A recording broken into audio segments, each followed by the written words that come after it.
Hello, in this video we're gonna check if Baseus Metal Data cable supports the 120 watts of fast charging.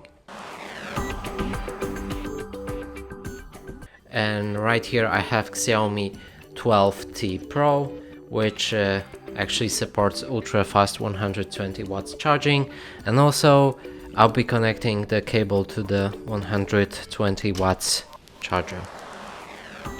Now let's plug it in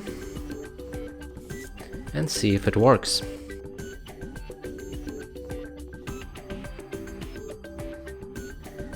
But sadly it only supports normal charging and doesn't charge with 120 watts.